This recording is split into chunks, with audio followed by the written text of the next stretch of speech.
Okay,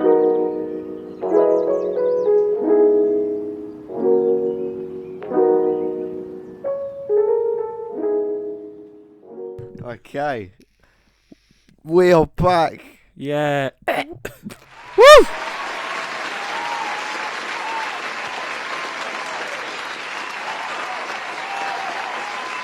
We're back. Woo!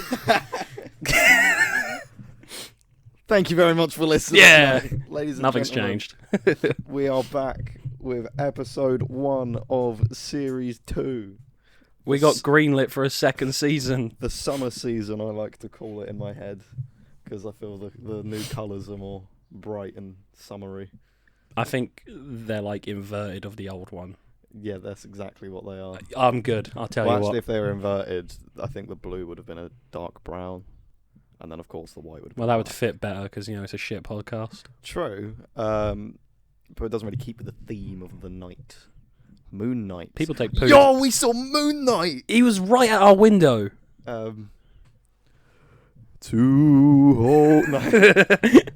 back. Welcome back, Jack. I haven't seen you Since the last episode. Can you believe it's it? a strictly work relationship. Yeah, I hate Harry so much. Yeah, it was a different Harry Savage who was the DOP of Resident Evil Umbrella Takedown. Yeah. Which, is that public? Yeah, we talked about it a few times. No, is it public on YouTube? No, not a fucking chance. Okay, which you can't watch at the Jack Farrelly YouTube channel. Message me and I'll send you the link. If And you like send me to. £50. £50. £50. Have you got a lighter? Have you got a lighter? Hot patootie, bless my soul. What's new? We'll start with that. Scooby-Doo. We are very, very... We're going through a phase of loving the Rocky Horror Picture Show, aren't we? Yeah. Jack saw it for the first time about a week and a half ago, and then we watched it again about 2 days ago. Now we're planning to go see it live in November. God knows how many times we'll rewatch the movie till then. Yeah. Well, we need to. I haven't seen the remake. We need to watch the remake. That's true. I listened to some of the songs on Spotify. Obviously it's new, but they sound a bit too clear, and I don't like it. I like the grain of the old stuff. Yeah. Yeah, we're gonna go see Rocky Horror. Yeah. And we're definitely actually gonna do. I don't care. I've made up my mind. We're doing that. It's a good motion picture about. It's about friendship. I don't really know what it is about. I was going to make a point about it being... It's a very big movie, obviously, in the LGBT community, but I don't really know what it stands for, because it's just gay. Well, both times we've watched it, I have tried to figure out if there's some sort of context or in terms of when it was released, it was bold. Yeah. Like, obviously, the cross-dressing, the fact that he made a monster purely to fuck, which we've all, thought. He literally made a talking fleshlight. Pretty much, yeah. Even like the implied gay sex scene between Frankenfurter and Brad. Rocky! Dr. Scott. Donkey! Dr. Scott! What else have we done? What have you done? We saw movies. We saw a good hot few movie films. We're out of practice, alright? We saw a good couple motion pictures. I kept a list of mine, and Oh yeah, go on. I feel bad to say that. So I keep the list, and then I made like a little line under the last. So the last film we talked about on the podcast, that I saw, was X, that A24 movie. Next one I saw after that was fucking Morbius. I think mine would have been, like, other than Batman and whatever, I think it would have been Uncharted. The last movie I saw that we didn't see together. Yeah, because mine goes The Batman twice, Prisoners, X, and then we stopped recording for a bit. Yeah, so mine must have been Uncharted then. So I've already spoken about that. We saw Morbius together. Yeah, we saw Morbius together. It was. It's so dumb. It's awful, actually. Do you know what? I know there's all the jokes about, oh my god, Dr. Michael Morbius. He's gonna marble all over the place. And Doctor Strange and all this shit. But I liked Morbius. I think it's really fun. It's fun. I enjoy it more than the Venom movies. And it's not a good movie. No, none of those Sony movies after Spider-Man, Amazing Spider-Man 1 are any good. No, it's fun. Yeah. It's really fun. I actually do recommend it, but don't take it seriously. No. If you go into it knowing it's stupid, you'll have a great time. If you go into it expecting... we went opening night, didn't we? Yeah, which... weekend, at least. You mentioned, and then you kept asking if I wanted to go, so I think we were both adamant to see it, and then we watched it. The only reason I kept asking if you wanted to go is because, like, oh, please don't back out on me. This isn't a joke. I want to see Morbius because I love vampires. I did enjoy it. It's just stupid. It's one It's not a good film. I didn't, and I won't go cinema to watch it again. I know it's probably out by now of the cinema. They literally today they released a digital trailer. They called it a retro trailer. It was not retro at all. They just on digital now they used in the background they used the end credits. You know, where it was all purple and pink. Oh yeah. Apparently that makes a trailer retro. I see. There's a few neon fucking lights. You know. Yeah, it was fun, but it's not good. It's not good. I'll tell you what was good and surprised me of how good it was.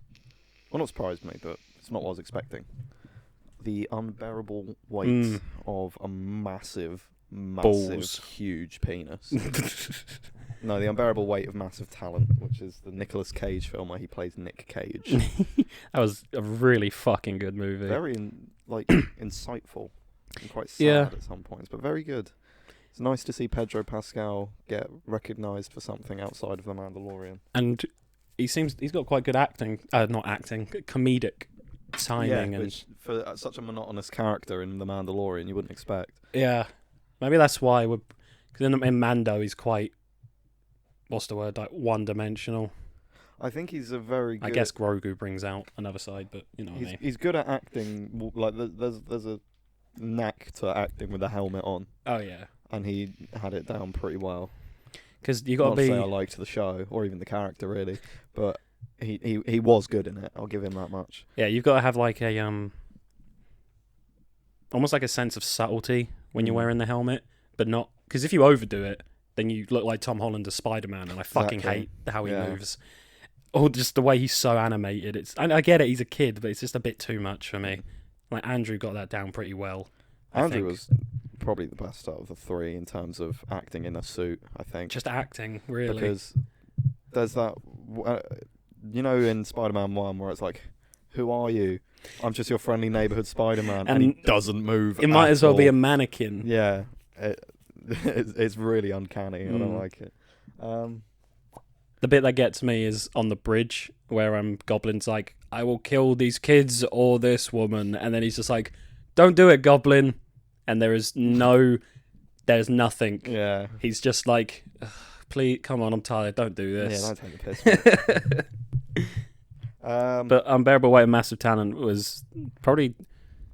I might have to watch it again, but it might be the best film of this year for me. No, it's not mine. But we'll get onto that in a minute, because I feel like we'll talk about it for a while. Yeah. I'm trying to just compare it to other films. I did not see a lot of films in cinema this year.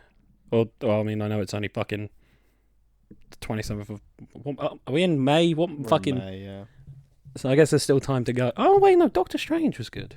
We'll get to that. But... That's what I was... Yeah, okay. I'm trying to be subtle. What did you think of Chip and Dale Rescue fucking Rangers? I thought it was really good. That was incredible. I loved that film. And genuinely, if you've got Disney Plus, or you have a torrent, or you know how to pirate pretty easily, give it a go, because it's very... Even if you haven't seen Chip and Dale, if you're not familiar with the lore... No, they really fill you in on who they were. It's literally... They're just like washed-up actors. It's a reboot that hates reboots. Yeah. Well, on the poster it says it's not a reboot, it's a comeback. Which is a reboot. Yeah, of course. Really.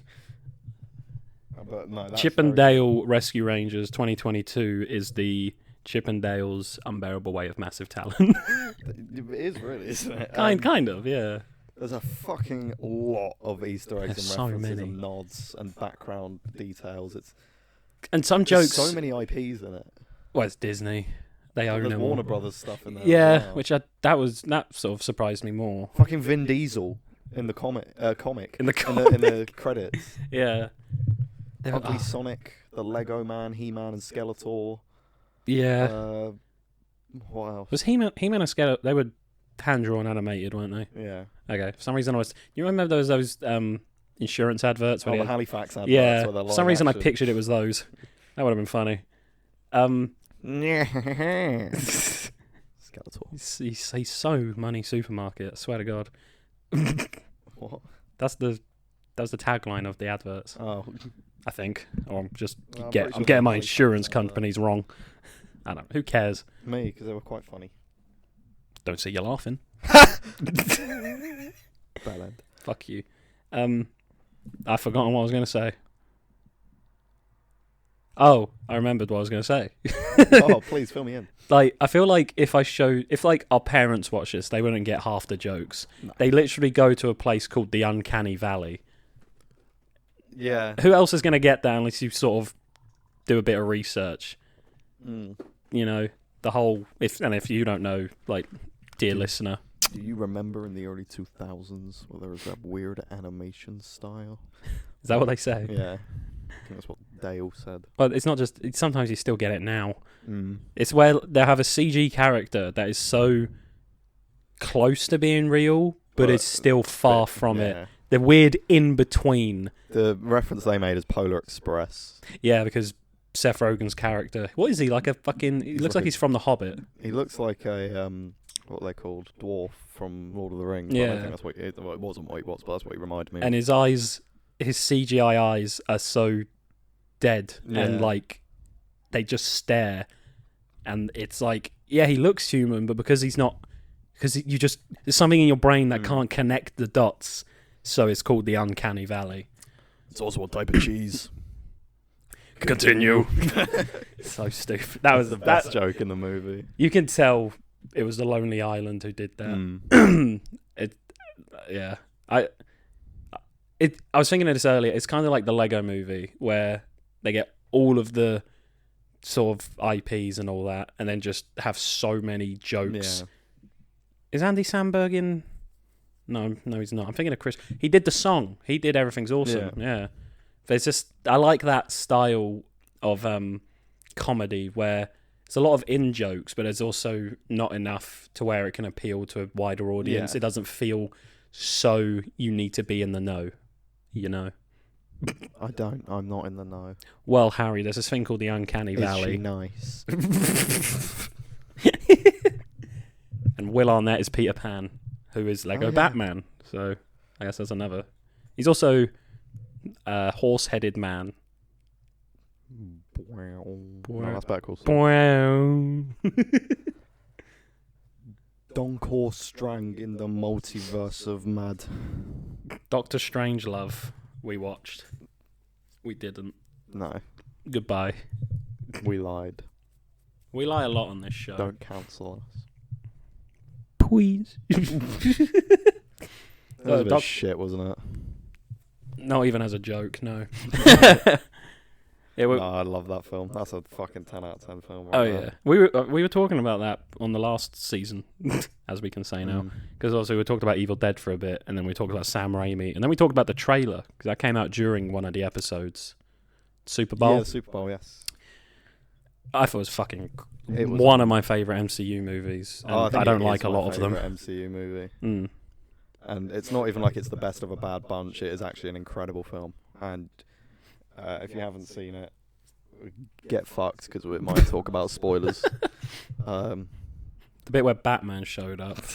Very impressed with America Chavez. Yeah, because you sort of had a bit of... You were just like, I don't care. It's just a character I did not care about. That's the thing. I was just like, oh, she's just gonna be in the movie as a plot device. And she was. She very much was. But they also gave her something else. Yeah. She also had character. And excuse me. It is all right. That's all right. But yeah, no, I liked her as a character. I liked Benedict Cumberbatch. Benedict Wong. Oh yes, Wongy. Wong. That's a bit. Is that allowed? Is that okay? What, Wongy? Maybe not. I don't see. He was charming, but yeah, he'd appreciate it. part of the Wong entourage. You're part of the Wong entourage. The Wong Tang clan, yes. The Wong Tang. No, yeah, I like. I love Wong. I actually genuinely hope he does get. Maybe he'll get a Disney Plus show where he's like training. I was gonna say there's American memes about Chavez. him getting a show, isn't it? But Yeah. I'd watch the shit out of a Wong show. I'd watch more than I'd watch that over fucking She-Hulk.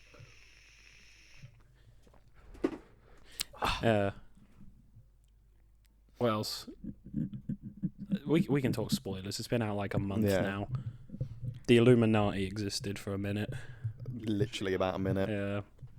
I Too liked- long, I should say. I like John Krasinski as Mr. Fantastic. And Marvel thought everyone would like John Krasinski as Mr. Fantastic, and a lot of people did like John Krasinski as Mr. Fantastic, but then some people were complaining that John Krasinski was Mr. Fantastic. When really all I ever saw when WandaVision was out was that all people wanted was John Krasinski as Mr. Fantastic. Yeah. Can't fucking please anyone. You can't. You fucking really Cannot can't. People were angry at him because at one point he said he supports the CIA.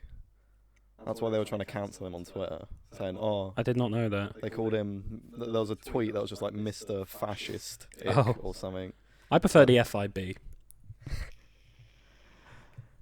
Got the FIB boys up my ass. Davey. How you doing? How you doing?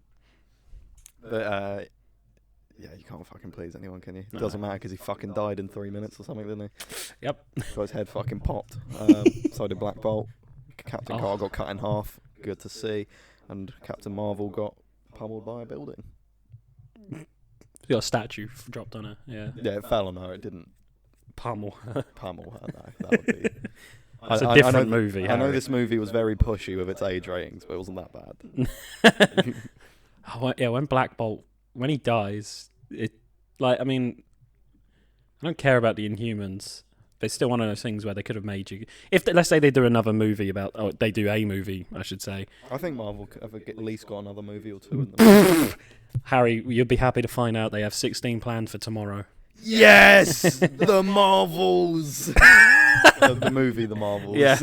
That's the movie. I keep getting that and Miss Marvel confused Yeah. with which one's a show and which one's a movie. I'm not going to watch either of them. But not because I just don't care. You're sexist and racist. That's Okay, why. you got what I was getting at. Yeah. Oh. No, I'm kidding. I do not care about the MCU anymore, really. No, I will watch the movies that look interesting. The next one I'm going to watch is Thor. After that, probably going to go on a bit of an MCU sabbatical for a little bit. Yeah, I like Doctor Strange as the character, especially in the MCU, and there's not many characters I actually like in the MCU because they're all the fucking same. It's a very finite few that are quite enjoyable to watch, isn't it? Yeah. And most of them, I've realised, are Doctor Strange related. I was or about to adjacent. say, Spider-Man, Doctor Strange, Wong, America Chavez, and Wanda. There you go. yeah. They're the ones that I quite like. Vision. I liked Captain America. I know obviously now it's been passed on. I liked him here and there. He's he's quite one note but I liked him. I liked Iron Man in Iron Man, and then he got a bit tedious. It's just the same jokes with Iron Man, wasn't You know it? how you... I'm rich! Pretty much. I can fly! And I'm a dickhead. Yeah. That's my character arc for this film. Now I'm dead. I'm still a dickhead, though. Dickhead in death, I say. Dickhead in dead. I'm dead. But I wouldn't have watched Doctor Strange if it wasn't a Doctor Strange movie, and if Sam Raimi didn't direct it. See, I already loved Doctor Strange 1. I know you did as well. So that was going to bring me in anyway, but Sam Raimi being behind the wheel, that was like, whoa, this is going to be a delight, and it was. I don't. Fucking terrifying for an MCU movie. I honestly don't think I would watch Thor if, it's going to be a comedy, and it's apparently the shortest MCU movie, so it's going to be a quick one as well. But if Christian Bale wasn't in it, I'd have even less interest. Yeah. What the fuck else is happening? Kathleen Kennedy confirmed that the next Star Wars movie is Taika Waititi directed. Yeah. So that's Do we know what it is? It's going to be trash. That's what it is. Trash is my favourite Star Wars character. I like Taika Waititi, but he's a comedy director, really, isn't he? I like Jojo Rabbit. Oh yeah, I love Jojo Rabbit. But I know everyone likes this clown version of Thor, as people call it. Yeah. But I think the best version of Thor is probably in the first movie. Oh yeah. But the most, I guess, MCU at the time is in the Dark World. that's probably a good fine line of comedy and Thor stuff. And I get why people didn't want to do the whole Shakespearean art thou a cunt type thing. Fucking tedious. See, like that Superior Iron Man thing I sent you, that'd be good as a standalone. Oh, yeah. Just to see. Yeah. But they don't have to make a whole nother universe or trilogy about it. Just a one-off movie. Give us, and I keep saying this to you, give us, like how Joker isn't connected to the Justice League or even the Dark Knight trilogy, something like that. Just give us, like, a John Krasinski Fantastic Four movie set in, was it 838 or whatever universe that was? And I guess the only connection would be he then shows up in Doctor Strange. But give us like an X-Men movie with, I know it'd just be Patrick Stewart again, but that version of Professor X, and I guess recast everyone else or whatever. And then just say then they all die. And just say those other universes do exist, or I guess that universe. Yeah. Sorry. Yeah, no, I was just thinking. For some reason I thought when they show up in the Illuminati building, I thought they were all going to be from a different universe, but they're all from that one, aren't they, where they defeated Thanos? Yeah. Oh, that's all the time. What? It's got a notification saying Konami posted for the first time in a while, and I was like, no way, Silent Hill. And it was the eFootball Championship. Thanks, Konami. But we got State of Play in a week and Summer Games Fest in about 3 weeks. So might be something there. Yeah. I don't think Konami will be at Summer Games Fest, but you never know. Because Jeff Keighley doesn't like Konami. Yeah, who does know? Future Harry. And 3 weeks from now, and Jeff Keighley today.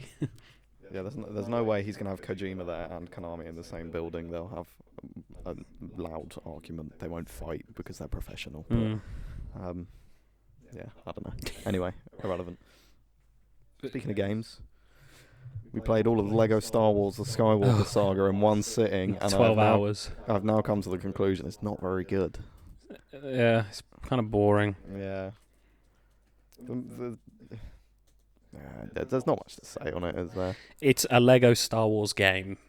They did a lot. They didn't do. They tried a lot of new stuff, and not a lot of it landed for me personally. It was they added all this new fucking Dark Souls-esque combat, and then they give you 3 enemies to fight per level.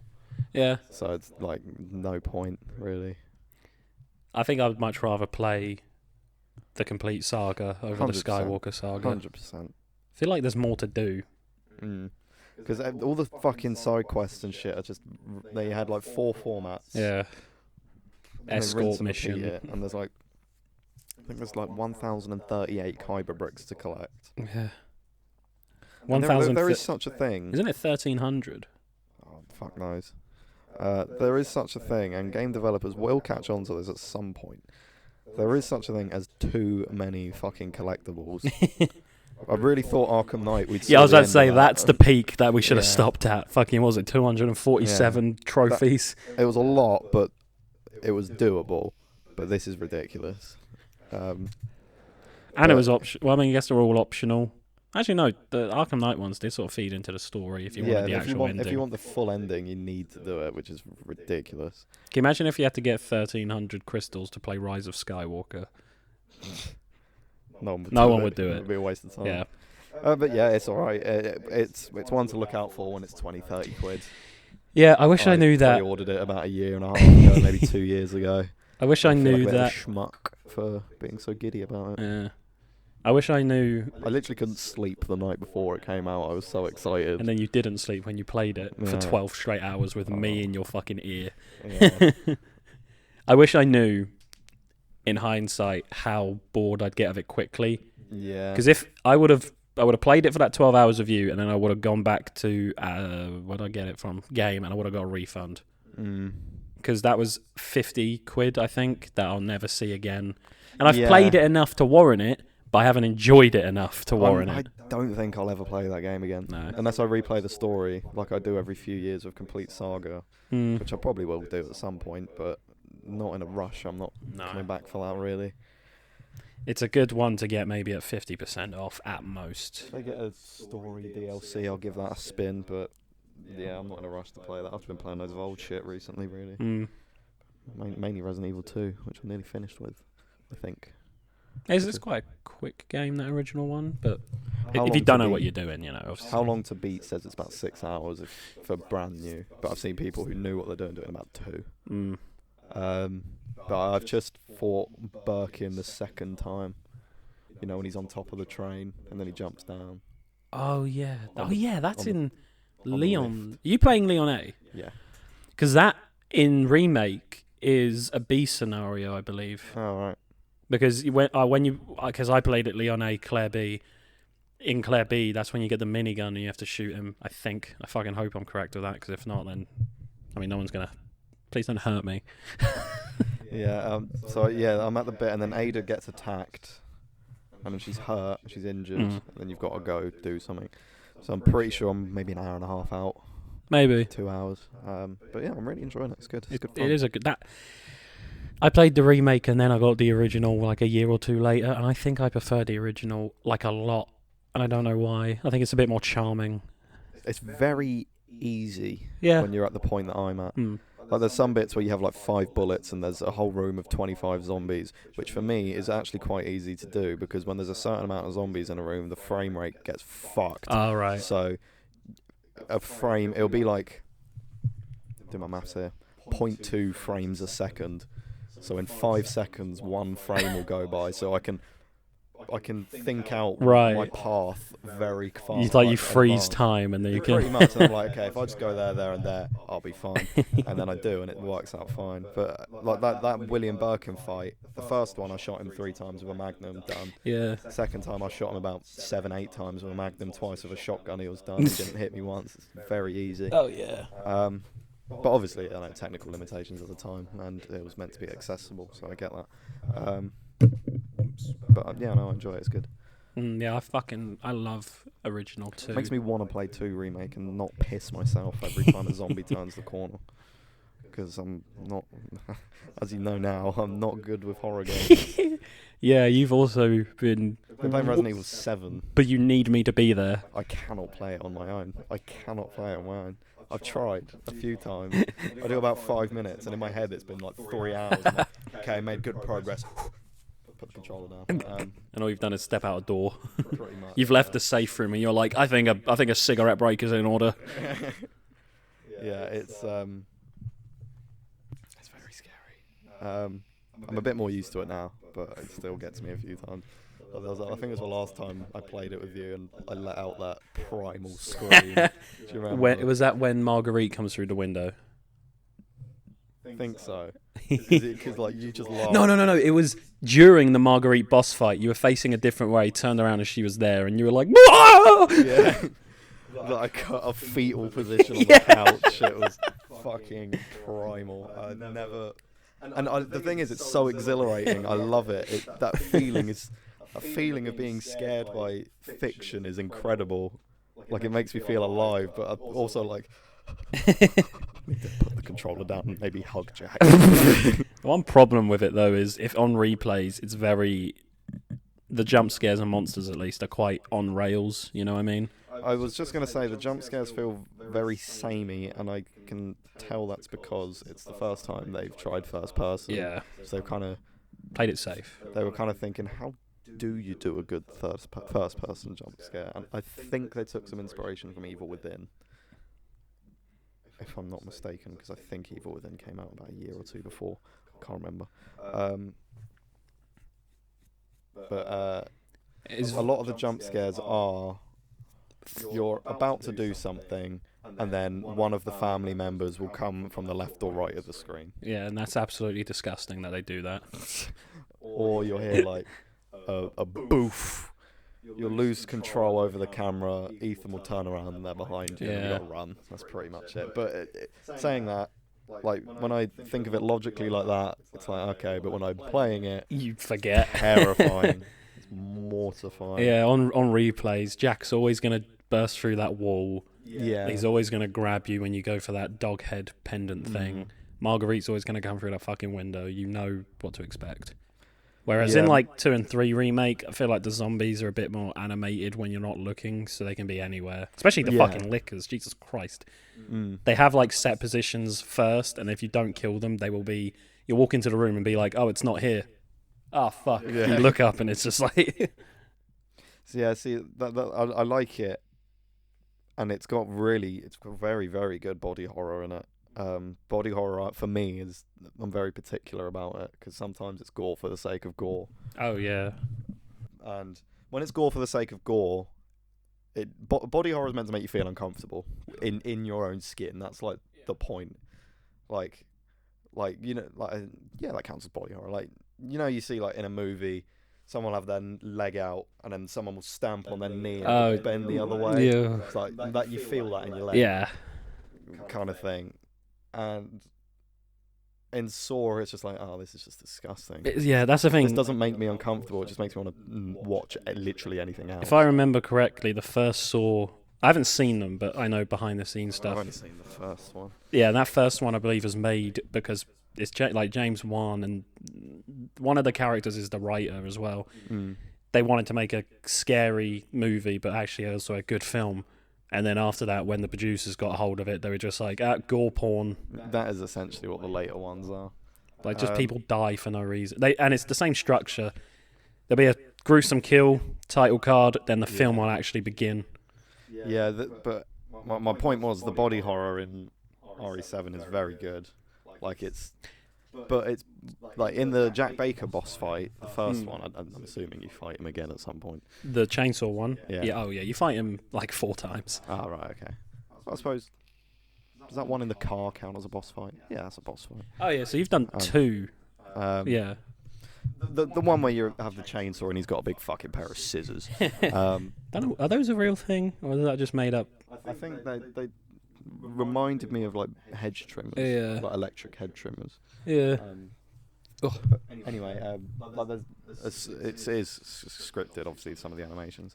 There's one where you just drive the chainsaw through his fucking head, and it's like going through his head. Yeah. That's body horror in a sense that you're doing that to them, and after this very intimidating, scary boss fight, it's like, yeah, fuck you, kind of thing. Yeah. The other side of that is the Marguerite boss fight, where her weak spot is is her genitals, her bulging genitals. She has like a literal where she is giving, hornet's nest. Yeah, where she is giving birth to spiders and bees. Bees out the beaver. And wow, you actually said that. And that's like, oh my god, that's disgusting. I don't want to look, but it's the weak spot. You have to look. It's very well directed boss fight. That is. RE7, good game. It is a good game. I realised my favourite so far. Maybe original 2. Don't know. Continue. They're very different, so you could. Well, that's the thing. Yeah. There was the thing with Resident Evil, having a favourite so hard. Yeah. So even in the trilogies, they're all so different. Oh yeah, there was a bit you sort of missed because you actually did it. I thought you were going to get caught by this, but because you actually, the bit. So Jack's chasing you. You find that key, and then you open up the little cellar door, and then you go down and escape him, and then you come up into the safe room. If you don't do that quick enough, he'll grab you, throw you to the ground, take the spade he's holding, and cut your leg off through the shin. And he then puts the leg. No, it falls off. You're holding it, and then he puts a health bottle, whatever the fuck they're called, in front of you and watches you crawl towards it. Okay. And it's like a timed. If you don't open that door quick enough, but it doesn't actually affect anything. And in 8, they never mention it. So it's not really a canon thing. It's just more of a little secret. He's a bit of a bastard, that Jack Baker fella, isn't he? Yeah. They're all bastards, apart from that old chick in the wheelchair. She's more just scenery, scary. She's a cheap family. Jump scare. Yeah. Like, for a game that has such well-directed jump scares and well-directed moments, that I don't mind a cheap jump scare in a film or whatever. It's like, kind of thing. What? Yeah. It's just like, okay, right. Film's getting a bit slow. There you go. Wake up. Yeah. There's a I don't know who told me this. There's a Hitchcock film where that happens. It's not a horror movie. No, it's in Citizen Kane. You know, Citizen Kane is like 3 hours long or something. Yeah. No, it's 2 hours, but it's like a slow. I think I've heard about this. Yeah, and then midway through, a bird just screeches for no reason, and it was because I don't remember the director's name now. He also plays Citizen Kane. He was watching the film and was like, I think audiences are going to be falling asleep by this bit. Scare them. Wake up. Yeah. And it's not, obviously, that's not a horror movie. It's literally just there to wake the audience up. Oh, I nearly lost the laptop. Yeah, so there's this one bit in 7 where you go in. So there's this character. I'm assuming she has no plot relevance, really. The old woman in the... Yeah, she's literally... It's a family, like grandma, mum, dad, brother, sister, like Zoe and all that. So that, yeah, she's like the grandmother of the family. She's in a wheelchair. She's usually always asleep or like really delirious or whatever. She doesn't say or do anything. There's this one bit where you walk down a corridor, you go into a save room. No, it's not a save room. It's when you go down to the basement and you come back up and she's there, isn't it? Yes, yeah. She's literally around that corner. Yeah. You come back up and she's just there. It's like... It's not even facing you. Yeah, it's like, are you fucking kidding me? It's like, it's almost... I think it's just bad design. Yeah. Because a game as... It's a good film, but it's got to have its flaws. A game has got to have its flaws. A game as nerve-wracking and as genuinely fucking mortifying as RE7, they didn't need that. Resident Evil have never really done cheap jump scares. They never really done jump scares full stop, really. Well, you can't in those original 3. No, that's a lie. No, there's been a few times in 2 where I just walked past somewhere and a zombie's just jumped out of a window. Yeah, I was in the original version of 1. You're walking down a corridor and then 2 of those dogs smash through windows. And that's a jump. Yeah, and that's like a lot of people's first ever jump scare. I believe they got rid of that in the remake of 1. Unless I haven't gone to that bit. That does happen. Okay. Like, there are bits where dogs will jump through windows, but I don't know if it's the same bit you're referring to. Yeah, I think in the original it was just that one time, and then in the remake they were like, it's like a quick, not boss fight obviously. It's a quick fight to keep you on your toes. But 7 is really good. Yeah. I think 8 is better. Probably because you're a bit faster, and 7 is so fucking slow when you go back to it. Slow game, yeah. Not just by a story standpoint, by a gameplay. No, like okay. Like it's so. If you play on default sensitivity, which yeah, I usually do with all games, it's awful. Because I don't know why I just like playing on default. Because otherwise you spend ages faffing trying to find your sweet spot. You play on default sensitivity. It's like you permanently have a neck cramp. He moves that like far, we do. Which I do right now. We have a neck cramp. we went to a gig last night and we're in a lot of pain. But yeah, we have neck pain because we were at a metal gig. Yeah, good shit though. Oh yeah. Speaking of, so on the website for this bar it said it opens at 6. But it actually opened at 7 because obviously they were sound checking the bands and stuff. So we had about an hour and a half to kill. So we just walked down this fucking shithole little street in shithole little Clapton in shithole London.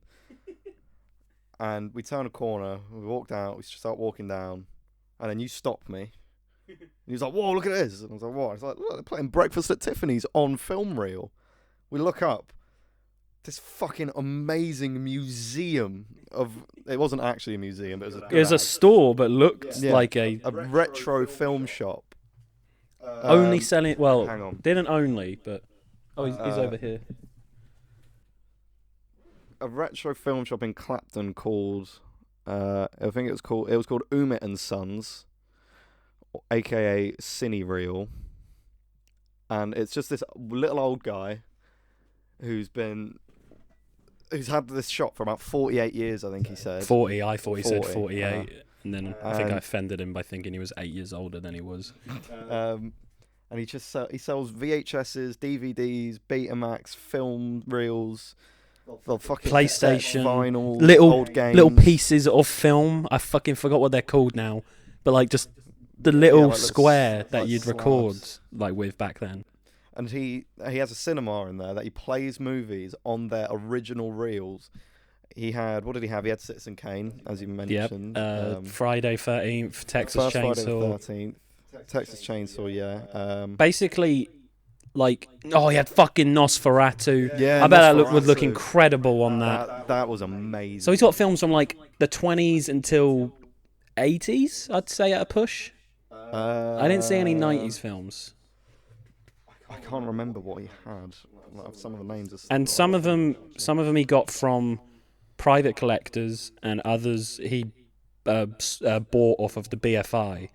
And he explained to me they don't give them away anymore or sell them anymore because they're knobheads. His words, essentially. Strangers on a Train, Exorcist, The Prey. It's a bit of a blurry video. Raging Bull. Casablanca. Can't really read any of the other ones. But yeah, basically a fucking lot of... If you're watching on YouTube, I'll send you the video and just put this video over it. If you're watching on YouTube, it's on the screen. But yeah, a lot of cool shit. Absolute mess of a shop. But I'm not surprised. You could... It was a mess, but he knew where everything was. Oh yeah, he literally... none of it was... what's the word? I've forgotten the fucking word. He didn't put them in like a genre order. No, it was just fucking thrown in. One wall was tapes that were worth 10 grand. The next wall, they were worth £2. Yeah, I bought 5 tapes, £2 each. I got The Matrix, Aliens, Fellowship of the Ring, Silence of the Lambs, and Godfather Part 2. Godfather Part 2, that's it. 25th anniversary edition. So yeah, I got 5 tapes, and the Matrix one, I have to say, looks to me like it's never been played. It looks so clean. Mint condition, it is fucking perfect. But yeah, amazing little find. We'll definitely be going out there. And if you're in Clapton, guys, and you like films, which I'm assuming you do because you listen to this shit, he has a podcast as well. He does. I don't know what it's called, and even if I did, I wouldn't say it because stay here. But yeah, have a little look around. He was very cool. If you're into your collectibles and shit, £2 a tape. If you find your favourite movie on tape for £2, it'd be really Some of them would, like, he had the Halloween 1 and 2 double pack. Yeah. But then he also had, was it Frankenstein, Dracula, and The Mummy triple pack, that sort of shocked me more because they are very old, and I'm surprised. You know, like how some films, they'll come out in like the 1920s and then they'll just die in a fire because people were idiots. Surprised because people were dying in fires. You know what I mean. I'm surprised, like, at that time they just didn't know where the tapes were, so they didn't release them. Like, there's some films now that get released for the first time in 50 years because they've just been found. So I'm surprised for a VHS that probably came out in like the 80s. Oh, that Taika Waititi Star Wars film's next year apparently. Oh. And he's just done a big MCU project, so as I said, it's going to be a load of shit. Anyway, you're good with Jojo Rabbit, and I'm sure What We Do in the Shadows is good, but I don't like your MCU stuff. No. I like Ragnarok. It's my favourite Thor movie, but it's not my favourite Thor iteration, if that makes sense. But yeah, this shop is... Yeah, have a little look around if you're ever there. It was so... He had a weird copy of The Rescuers Down Under on VHS tape that recently sold, but for £12,000. Because they made very few copies. Because is it Rescuers Down? I'm assuming that's one of the sequels that went straight to VHS. Yeah. Like how you get Cinderella 3 straight to DVD. Yeah, you know? Lion King 2. 1.5. Yeah. But yeah, he seemed very knowledgeable. Oh, he knows shit. Yeah, he wasn't just hired to be there. He owned that place. I'll definitely be going back there. We're going to look out for one of his screenings and give it a go. I want £10 to see a film on its original 16mm reel. Yeah, like, and again, some people, private collectors, probably charge you triple that just to sit in their fucking living room. Yeah. And that picture of his cinema was insane. That was literally looked like Cineworld Milton Keynes or something. It looked like a proper wartime theatre. Yeah. I bet you when he plays it, it does the 5, 4, 3, 2. Oh, don't! Oh, you see that in obviously digital movies. They do that as a gimmick, but imagine seeing that genuinely. That'd be awesome. And it's all gonna sound and look different because it's not what we get now. It's so. I mean, it's fucking original, you know. It hasn't been tampered with at all. Hopefully. In August, I wish we found that shop sooner because in August he did Pulp Fiction, my favourite movie of all time. I may never ever get to see that on 16mm. Yeah. If he does it again, that's 100% a once in a lifetime opportunity Yeah. that I'm not going to pass up for fucking anything. Even if anything else, like even close to how much I love that movie comes up, like A New Hope, or something like A Clockwork Orange. I don't know what else. What other oldies do I like? Even one of the Kubricks. Well, Clockwork Orange is a Kubrick.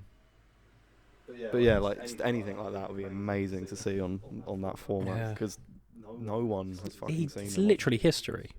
Literally, yeah. Film history, and we are film nerds. And we found it by fucking accident. And you almost made us turn back, and we just... I know. What was it? If we walked... We were walking down this shit little fucking dingy, filth-covered street, and I could see there was no more shops, and I was like, oh, let's just turn around and go wait in the park. Well, no, I didn't. I was like, okay, we'll get to that shop, see if we can see anything, and I didn't say it. It's like, okay, well, we've still got an hour to kill anyway, so we might as well walk.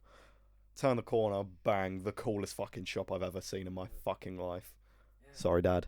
Oh, the coolest film shop you've ever seen. Coolest film Sorry, shop I've ever CX. seen. Yeah. He had like... Coolest record shop in the world is, of course, the ex-Luton HMV. Continue. He had like... Continue. He had Texas Chainsaw Massacre on 8mm, which, I mean, I know it existed. I think that's what, like... Sam Raimi before Evil Dead Within the Woods, I believe, is like an 8mm, because it was on... I don't know much about that. I feel like if I'm wrong, then I'm going to look like a right twat. But, yeah, it's one of those... Nothing new. Oh, yeah, tell me about it. You know how some things, they'll have different names for the same thing, so you'll think it's something else. So, yeah, I wonder if it's just like... Like DVD and Doved. According to this guy, DVD and shithole.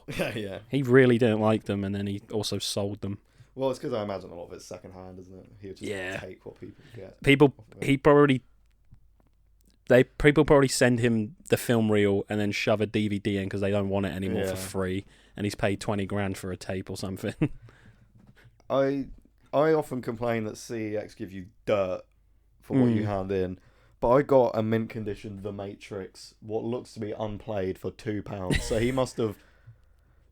I've got this copy of The Matrix, right? I'll give you a £5 if you take it off my hands. I imagine that's how the transaction went down. Even the fucking Fellowship of the Ring, like... All of them look very pristine, bar maybe one or two cracks, you know? Yeah, I'm going to keep my eyes out for a tape player, because I really, really have to see that Matrix. I have to see how that looks. That'd be great to watch Godfather on as well. Does this TV play connect to it? Like yes, it will. That's a fucking 20-year-old TV, that. Yeah, well, there you go. Didn't even fucking think of that. I was like, oh, I'm going to have to look for a TV. Massive one behind my wardrobe. It would be cool to have one of those old box CRT TVs, though. And he told us about how different they are. He's a film wanker, of course he said that. He's good. If I have a movie on Netflix that I also have on DVD, I'm still going to watch it on Netflix, even though it's going to look better on DVD, because I'm lazy. I'm surprised he didn't try and sell us a TV and tape. Netflix and subscription. He was a nice guy. If he was a dickhead, he would have been like, "Oh, you're buying these tapes that you can't watch? I have a player for £50." No, he could tell that well, it's like I got a copy of Metal Gear Solid 2 on PS2, and I don't have a PS2. I just like to have these things because I love Metal Gear Solid 2. I have a cassette. I don't own a cassette player. I just like, and there's some of my favourite films that I got there on tape yesterday. So that just reminded me. On a format. Yeah, it does. I'd love to have like I had records before I had a record player. Well, there you go. Yeah, that just reminded me. I have a cassette, but then I remember about 10 years ago, my dad had Meatloaf's "Bat Out of Hell" on cassette. Oh yeah, that's probably fucking destroyed now somewhere in like look at a bin. That would have been cool to have. Hindsight, you know. Were you looking up players? I found one for a tenner, and it was like for parts for repair. Oh, here we go. Good condition, £22. I'll have that, I reckon. Check Facebook Market. They usually have people selling old shit idea, for nothing. That saved me fucking £6.50 on postage. Yeah. Yeah, coolest little shop in the world. Oh, yeah. Shall we talk about the big McGregor? You are not Your Ryan. penis? No. Oh. You were not right. Shout out Ryan. Shout out Ryan. How you doing, buddy? I saw him a few days ago. He was walking with someone. I was talking to teacher 1 and teacher 2. And then he looked at me and I went, "Hi, Ryan." And he kept walking. He put his hand out and he's like, "Hi, Jack." Bye, Jack. He's a weird guy. Yeah. Fucking hate him. I'm kidding. We love you, Ryan. Yeah, we love you, Ryan. Anyway. Star Wars happened. We today... Just about an hour and a half ago, we just finished watching Kenobi. Mandalorian Season 4. No, I'm kidding. It's good. Bloody It's hell. actually good. It's not shit. I thought it was shit for about 2 minutes, but then I snapped out of it. Yeah. I came to my senses. So Kenobi dropped today. Yeah, that's what we're talking about. We're talking about Obi-Wan Kenobi. I guess when we released this episode, it would have been yesterday because we're trying to get these out on time. Unlike how we waited a week for Boba Fett to finish and then did a 3-hour episode about it. We apologise. We're going to try and watch the episode, record it that day and get it out either that day or the next day so it's actually in line and relevant. You know how I said that... Try and get those views. If I bought those tapes, I'll go down a rabbit hole of buying more. I looked up VHS and not VHS player on Facebook Marketplace and I found 15 for £35 here, including Excalibur, The Good, the Bad and the Ugly, Dune, like David Lynch's Dune. Wow. I'll save the best for last. Okay. Dark Crystal. I fucking love that movie. Is that the film you've got next to Goodfellas there? Yeah. May I borrow that? I've been wanting to watch that for like 2 weeks. I think it's on Netflix, mate. It's not. Oh. It has I know it's Luca the show, told me yeah. it is and the show is on Netflix. Neverending Story, Blade Runner, Aliens, which I already have. Blackadder, my dad can have that. Blackadder goes fourth, my dad can I thought have you that. said Black Adam. I was going to say, that's not out yet. And Ghostbusters. No! Let me see. Is it the black cover? Ah, That's awesome. that's really... Oh. And I hate my Ghostbusters DVD, so I really want... Yeah, you've got that green 1 and 2 pack. Yeah. I thought he was dead. Someone's selling the trilogy of... The trilogy? The trilogy! Holy shit! No, the widescreen prequel trilogy. Oh. Not bad. I bet the CGI looks better on VHS. Probably, yeah. Oh, season 2 of Sex in the City! Having that. Fucking hell, that's a weird combination. You can get, for £2, you can get Poltergeist, Schindler's List and Shrek. No! Oh, no! Oh, crap. That's the trilogy right there. That's fucking weird! Oh, my God! Oh, and The Godfather Part 1. Holy shit! Poltergeist, Schindler's List and fucking Oh my god. Oh. £5 for all seasons of Only Fools and Horses. Oh. Freddie got fingered. Lucky. I don't know.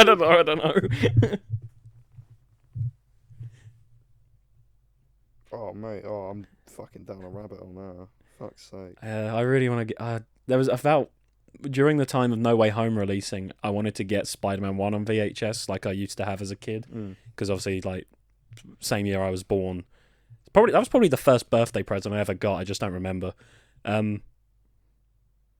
yeah, I don't blame you for falling into this trap because I do it myself. Like I told you, when I was in lockdown and I was just hoarding things. Yeah. I was going to do it in lockdown. I was like, nah, down a rabbit hole. But I thought, we're in that shop. I very much plan to go back to that shop, but just in case I never do, I need something to remember it by. But anyway, Obi-Wan Kenobi. Oh, fuck, right, of course. It was really good. I liked it. It was very good. I don't know if it's what I expected, but then again, I don't know what I expected. So, yeah, good. That episode 1... I had so many moments of forgetting very basic Star Wars knowledge. Right. Like... What's a lightsaber? That was a weird question you asked me. I almost hit you. No. You know when he was working at the butcher's? Yeah. Like cutting up the meat? I was like, oh, well, when he scans his thing, he must use like a made-up name. I wonder if he called himself like Alan or something. And then he's like, I'm Ben. And I was like, oh! You fucking like, idiot. Ben couldn't fucking... Yeah. Felt like a right idiot. Was he cutting up a crate dragon? It looked like it to me. Okay. I mean, I know, obviously, this is The Mandalorian Book of Boba Fett didn't need to take place on Tatooine. This actually did need to take place on Tatooine. And he leaves it in episode 1. Because it's Ben Kenobi. That's where he went, and it's where he ends up in A New Hope. But I'm just fucking bored of Tatooine. Looked incredible in this. Oh, yeah. Tatooine looked fucking interesting for once, which is, weird. Yeah. Yeah, so, a lot of Ben Kenobi. I wonder when Obi-Wan's going to show up. Spinny lightsabers can go fuck themselves. You're going to be in a shit mood when they fly. I'm probably going to laugh, to be honest. Oh, it's going to be hilarious, yeah. Do you want to watch all of it together? I was thinking we would, and then we'd record, Oh, yeah, if you don't mind. Yeah, we'll do that then, yeah. Sorry, that was gross noise. What was I going to say about it? Oh, yeah, so the thing that I kind of fell off with a little bit, spoilers, obviously, go watch it, fucking hell. Well, we might as well just spoil it immediately. Yeah. Kenobi dies. Couldn't believe it. I fell off for about 5 minutes because obviously it's got kid Princess Leia in it, and she gets kidnapped by some bounty hunters so that they'll lure Obi-Wan out of hiding, and the Inquisitor, the third sister, can bring Obi-Wan to Darth Vader. And pretty much all of these 2 episodes are them 2 together, and I kind of thought, old wise guy trying to escort a small, helpless creature to a greater entity. The Mandalorian, the Book of Boba Fett. It's the same shit. And to be honest, I still think that. But I can tell that's not what the story of this is. The story is Obi-Wan and Anakin. When you said that, my first thought was, oh, but it'll be over soon. And then it kept going. Just in general. Yes, I tell myself that every day. And then it kept going, and I was like, please, I really hope the whole season is not this. And think about it this way. There was no Princess Leia in those trailers. No. So she must be in it very little. So I really think she'll be in it up until halfway through episode 3 when he hands her back. And then she might show up later on as like a little, bring the series full circle maybe. But it's not going to be the Mandalorian again. And I'm bloody grateful it's not. Yeah. Because I don't want the same shit over. And then we're getting The Last of Us with Pedro Pascal. That's the same thing. I know it's not. People will be pissed off if we say that. It's not. It is. But like the whole older mentor with a young kid, it's been overdone. Literally, Logan did the same thing. The Last of Us, these 2 episodes, 2 whole fucking seasons of Mandalorian, and obviously those aren't the only things, but they're probably the most popular things. But it's just such an overdone concept. Fetch quest, God of War, with his son. It's gonna be the same, isn't it? Yeah. But no, I really like it. And I didn't even think that's getting a show. We're not talking about that. No, I know, but I was talking about fucking Star Wars. Everyone didn't like the Grand Inquisitor's design, me included. I thought it was ridiculous. I thought it was lazy. At first I thought it was stupid, but then I also thought, okay, maybe they can't do that, and then you reminded me they did it in 2005. Yeah, I got used to it. I still didn't like it. I still thought it was stupid. I still thought he looked ridiculous. He didn't look intimidating at all. Until they put the black eye makeup on him. Yeah. And then I realised, after having seen season 2, episode 2, why they didn't put much effort into him. Because he dies. The third sister kills him. For seemingly... just because they don't like each other, and because... You know how like Cad Bane dies in Boba Fett? Yeah. They just had to give this character who is not in the original trilogies an ending before that trilogy begins. Yeah, exactly. Yeah. And obviously, people know him from Rebels, so they got to sort of just make... Like how Clone Wars ended, cancelled even, and then they show Darth Maul death in Rebels. They had to finish it all because they don't show up again, and then obviously Clone Wars came back and you got a bit more. But yeah, so he dies, which is very unexpected. I thought apart from Vader, I thought he was going to be the big bad of the series, the Star Wars series. But I that last bit where you see Vader for the first time in the back to tank, and he's like looking at the camera, and you can hear him breathing. There is not a doubt in my mind that we're not getting prime. We have to. Hardcore balls to the wall Vader. I really hope we need to see that. We haven't seen enough of that in live action. Like, the comics are amazing. Just do that. And I think they're gonna. I don't really know why the films are so afraid to do more Vader. I know, obviously, those first 6 films are pretty much the Vader story. The Vader story, and it's the worst bits of Vader you see. Yeah, because he's either young enough that he's not good yet, or too old that he's not good anymore. The closest we've got to that is probably that hallway scene in Rogue One, which doesn't really line up, because then the next time he's fighting Obi-Wan, he's not doing any of that shit. No. I am very excited to see what they do with Vader in this. From the leaked images, it looks to me like we're definitely getting Prime Vader. Yeah, 10 years after Sith, so yeah. It's always the closest thing to Prime Vader we've seen is Obi-Wan versus Anakin in Revenge of the Sith. Yeah, technically, yeah. Yeah. Yeah, but, so he dies, 20 years after Revenge of the Sith, so and this is 10 years after. It's usually that midpoint. Like how, this is going to be a weird comparison. You know the Rocky movies? There's Rocky! There's 6 of those if you don't count. Hey, Frankenfurter, what movie do you want to put on tonight? People consider Rocky 3 to be his prime, so right. That's where I'm getting at. It's always the midway point people consider the prime of the character, because then afterwards it's obviously like a gradual decrease. So 10 years after Revenge of the Sith, good in between for Prime Vader, is my point. Oh, you have one for once. Fuck you. No, I'm really excited to see all this, guys. I really, really fucking enjoyed it. It's the first time in a while I've watched Star Wars and liked what I've seen. Yeah. Book of Boba Fett bored me. That was a chore. Oh, God. I felt like homework. Was that 45 minutes an episode as well? Thereabouts. I did that all in one fucking day. Some of them were 35, some of them were about 50. Oh, yeah, that was very inconsistent with his... Well, did you watch it? Yeah. It was the only thing that's fucking inconsistent. But Tell you, it was never consistently good. No, Bloody got him. It was never good, full stop, really. But no, I'm really excited to see this. Yeah. It felt like a movie, that first episode. It really did, yeah. We're yet to see his lightsaber in action. It's there, but he hasn't. They keep used teasing it.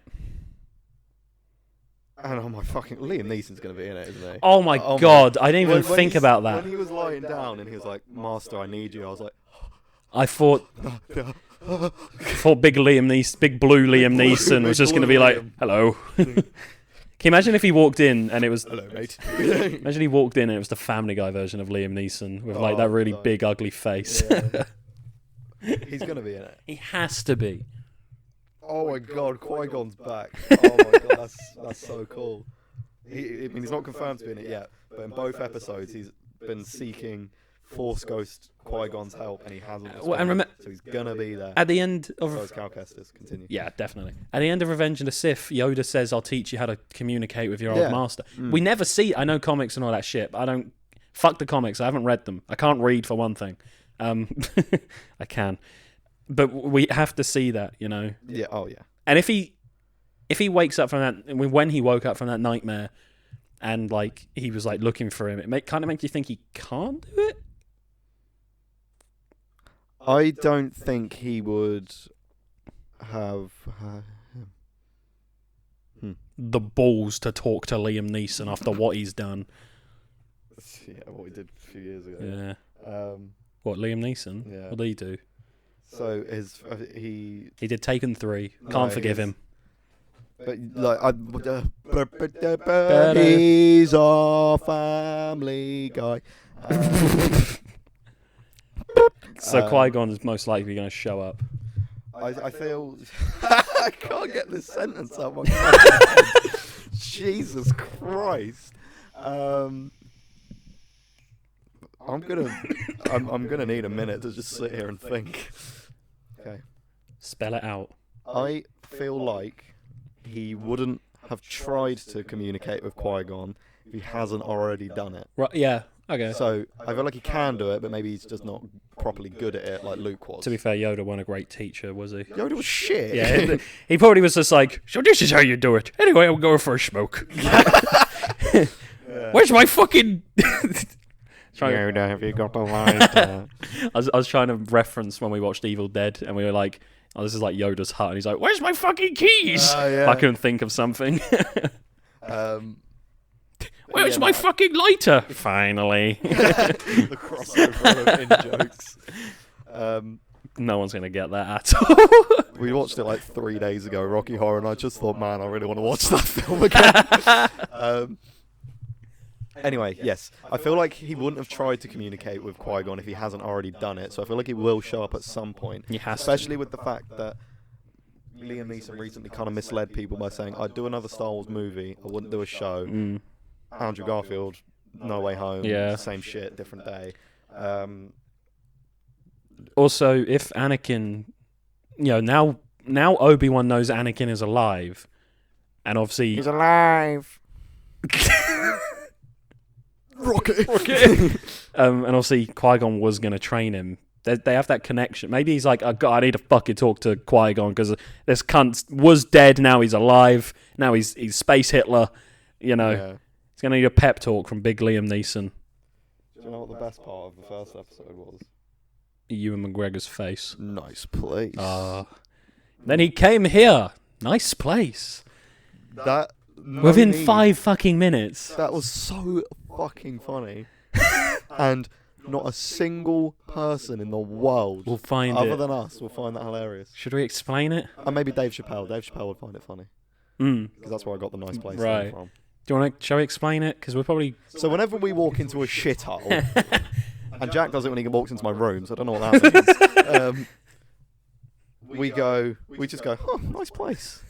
Because we think that's fucking hilarious. Yeah. And where did you... So you got it from the Chappelle show? So, no, it was one of his stand-ups, Dave Chappelle's stand-up. He was talking about Obama being the first black president. Right. And Obama... I think Obama grew up poor, right? And a lot of the other presidents obviously didn't grow up poor. So the bit was, Obama was like the first president to walk into the White House and go, "Oh, nice place." Oh, okay. And then ever since then, I've just been like, "Oh, nice place." Yeah, and so now, and it happened, happened with Kenobi, and it happened with Unbearable Weight of Massive Talent. What was the other one? Morbius. It happened with Morbius. Every time a character walks into somewhere and goes, "This is a nice place," or some variation of that phrase, we piss ourselves laughing. Well, that's the funny thing is, whenever we see a film and a character walks into a new place and we see them look around, we think it. Impersonate them going, "Oh, nice place." And then they do it. Oh, it's hilarious. Literally. So it was the first scene, if you don't count that fucking recap that lasted an hour. Oh my fucking God, I've seen the movies. Everyone's seen the movies. Everyone knows Star Wars. Like, I've seen the Family Guy specials. So the Grand Inquisitor walks into this saloon with with the other Inquisitors, and you think he's talking about Kenobi, but he's like talking about that other guy. Well, he's just talking about Jedi in general, isn't he? Because he's. Oh, was he? Oh. I don't know if it was that specific Jedi. I think he was just hunted. Oh, that's their thing. Is just hunt Jedi. It was just her that specifically wanted Kenobi. Okay. But I think they. Oh, Kenobi. I thought they just misled. Maybe I just didn't hear it properly. So he walks in and he's talking about like, oh, a Jedi helped you and you gave him shelter at this nice place, and you paused it, and for a good 2 minutes we were laughing. Yeah, ridiculous. And then you replayed it. Oh, of course, it'd be rude not to. God, I don't think it'll get any funnier. I mean, that was hilarious because it's just Star Wars. Yeah. But I don't think it'll get any funnier than when we were watching Unbearable Weight of Massive Talent, and he turns up at the island and it's just, oh, nice place. Because if you could, you would have paused the fucking cinema, and we just laughed so much. Because we were in a cinema and we had to be quiet as well. That was even Christ, it's so funny. But yeah, to summarise, Obi-Wan Kenobi, so far so good. Sounds to me like we're going to watch the episodes and then record straight after, so we'll give you a running commentary as it's going. Yeah. See how we feel, how our feelings change. I think it'll be fresh as well, so... For me, I think it very much has the opportunity to turn into absolute dog shit, but I'm not going to think like that. I'm going to stay optimistic with this for once. So I like it. It's good. Yeah. Ewan McGregor's fit. Good. Yes. Nice show. Nice place. Nice show. Personally, for me, I don't love Book of Boba. I fucking hated Book of Boba Fett actually. I didn't. No, that was. I think I gave that about a 6 or 7. I would like to redact that to maybe a 2 or a 3. Yeah, it's thinking of it retrospectively. oh fucking I think, shit. Yeah, I'm gonna go over 3. Yeah, and Mando season 1 a 6, season 2 a 4. That's fair. I think Book of Boba Fett's the worst Star Wars Disney Plus show. I think Mando 2 is worse than 1, but I don't like either of them. I literally think episode 1 and 2 of Kenobi is better than those 40 episodes of TV. Yeah. Visions is still my favourite. I haven't seen that. Because that's basically what Marvel originally said they were going to do with What If, but with Star Wars. Because they're like, and it's actually not, properly What If. It's not connected to the MCU. How we lied! That actually scared me a bit. But yeah, Visions is just good fun. I like it. Some of the episodes are really sad and serious. Some of them are really goofy and dumb. That's fair enough. So it's just, that's good. Like, there's a book called From a Certain Point of View. I've heard of that, yeah. And it's just short stories written from side characters, random fucking background characters, Salacious Crumb perspectives throughout the original trilogy. And it's kind of like that. It's just like, here's the parts of Star Wars you don't hear about in the movies. And they're not canon, I don't think. But one of them did get a whole book spin-off, which is pretty cool. Oh. It's called the Skywalker Saga. But yeah, no, that's good. I really like Kenobi. I'm going to stick with it, yeah, obviously, because it's Star Wars. We'd have to anyway. The thing with Star Wars is I don't have a choice. I'm going to watch it all. Yeah. Until the Disney Plus effect, until the rebellion is televised, as they like to say. That was what the tagline for that magazine was, wasn't it? Fucking. Yes. Shit. I think episode 1 was better than 2 because 2 did have that little dip in the middle, and then it really got good again. Mostly consistently good, apart from that dip, which takes that episode down a peg. Which one's that, sorry? That episode 2. Yeah, see, I did have that kind of moment of realisation where I was like, yeah, we're just doing fetch quests again, but then I was like, there's a fetch quest with Ewan McGregor, though, and it's... I wish he'd fetch me. I mean, she's really fucking annoying, but... Oh, did you not like her? I like her more than fucking Grogu, but that's not saying much. I have like a weird... But it's Princess Leia, so it's like, okay. Yeah, I really like Leia. Like, anytime she shows up, it's quite... I like Leia, but I don't like this Leia. Okay. Because it's... I hope she... I know it's not their fault, but child actors are just shit. I hope she doesn't get bullied like Jake will, Lloyd. And it's going to be really upsetting. Yeah. I wish people would fucking realise that they are just kids. Yeah. And Star Wars is for kids as well. And it's fiction more than anything. Yeah. I like seeing Leia and stuff. I think it's because... Weirdly, although as obvious as it seems now, I wasn't expecting it at all. To see Leia. Kid Leia in this. Because I know Kid like I saw not Kid once Luke. did I see Kid Luke in the trailer and be like, oh, I wonder if Leia will be in this. Me neither, until TikTok spoiled it for me. Yeah, no. I thought she was okay. She wasn't that annoying. That wasn't Captain Rex, by the way, apparently. Who the fuck was it then? Because Captain Rex went on to join the rebellion, so... Oh. That was just a... it was literally just Tamara Morrison. We didn't talk... Yeah, Tamara Morrison has a cameo as just a clone trooper. A homeless clone trooper who was part of the 501st, and he must have been part of the... I'm not too caught up on Clone Wars lore, so bear with me if I'm wrong here.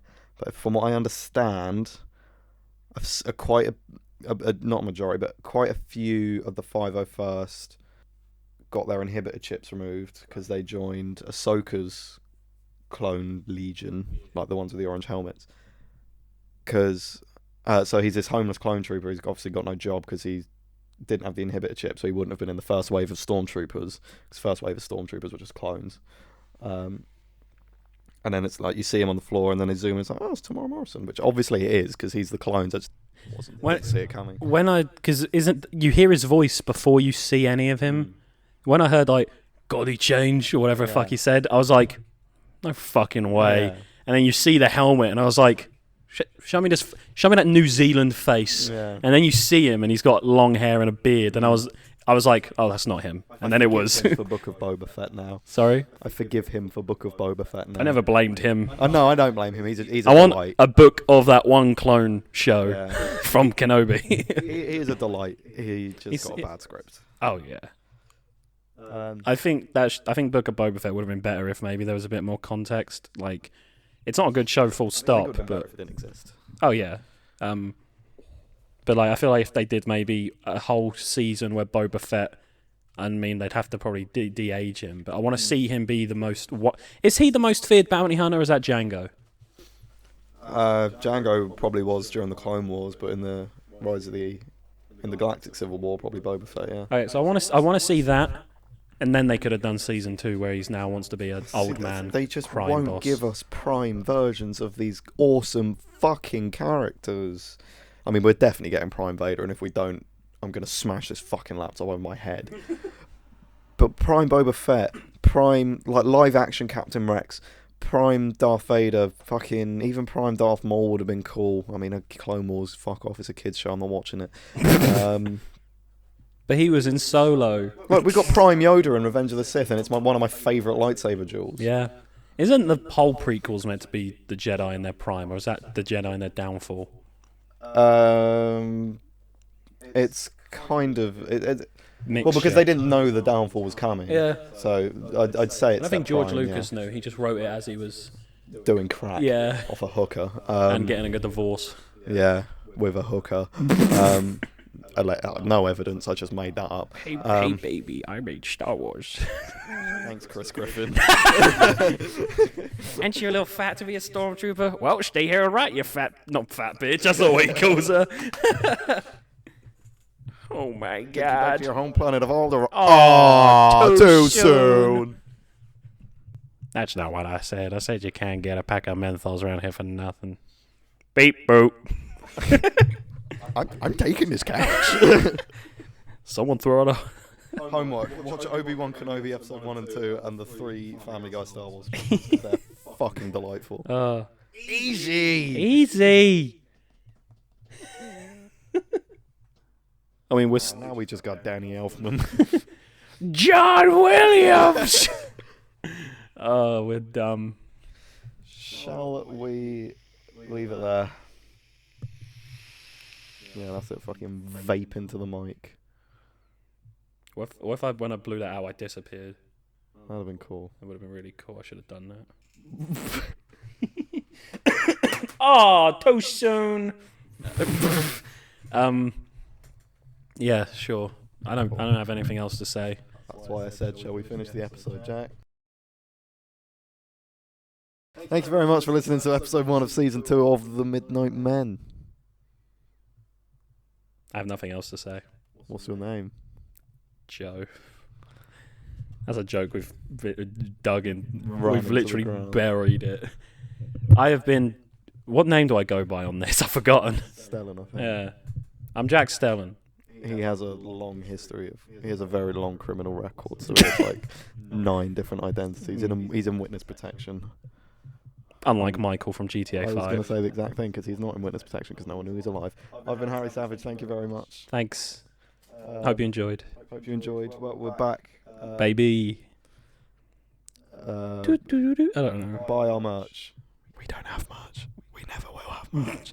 I'll probably get some t-shirts made up for me and Jack at some point, but that's about it. And you're going to be jealous about it. Yeah, you're going to be so jealous of how sexy we look. We're going to do a photo shoot, and one of the pictures is going to be us kissing with our shirts on. We're going to... We'll put them on a website.